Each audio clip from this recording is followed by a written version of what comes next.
नमस्कार विद्यार्थी मित्रांनो, क्रिश टॉक या यूट्यूब चॅनलवर तुमचं स्वागत. तर विद्यार्थी मित्रांनो, भूमी अभिलेख विभागातील जे भूकरमापक जे पद आहे, तर त्या भूकरमापक पदाचे जे पेपर आहेत ते 13 आणि 14 नोव्हेंबरला पेपर झाले होते.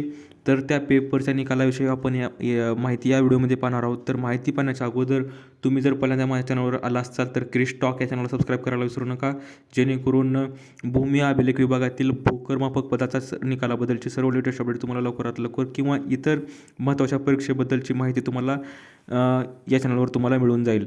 तर विद्यार्थी मित्रांनो, लक्षात घ्या की जे भूकरमापक परीक्षेचे निकालाचे जे रिझल्टचे एक्झाम डेट डिक्लेअर झालेला आहे, तुम्हाला माहीत असेलच. लास्ट व्हिडिओमध्ये मी तुम्हाला सांगितलेलं आहेच की 30 जानेवारीला तुमचा म्हणजेच भूकरमापकाचा या पदाचा निकाल लागणार आहे, हे सर्वांना माहीत असेलच. तर तो 30 जानेवारीला निकाल लागणार आहे. तथापि तुम्हाला सांगू इच्छितो की निकाल कुठे लागेल, तर तुम्हाला सांगू इच्छितो की महाभूमी या वेबसाईटवर तुम्हाला निकाल मिळू शकतो.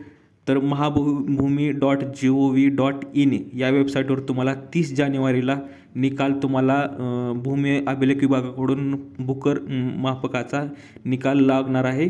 तर विद्यार्थी मित्रांनो, तुम्ही ह्या लिंकवर म्हणजेच इम्पॉर्टंट लिंकच्या खालीच म्हणजे जे स्क्रॉल केलात तर तुम्हाला इथं तुमच्या विभागानुसार तुम्हाला तुमचे रिझल्ट दिसून येतील 30 तारखेला.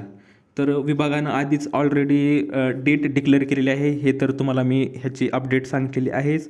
आणि ज्या दिवशी विभागाकडून म्हणजेच 30 तारखेला निकाल ज्या दिवशी डिक्लेअर होईल म्हणजेच लिंक उपलब्ध होईल, तर त्या दिवशी तुम्हाला लवकरात लवकर मी कळवेनच. त्यासाठी चॅनलला सबस्क्राईब करायला विसरू नका आणि दिलेली माहिती आवडली असेल तर चॅनलला लाईक करा, सबस्क्राईब करा आणि काही अडचण जर येत असेल तर खाली व्हिडिओला कमेंट करायला विसरू नका.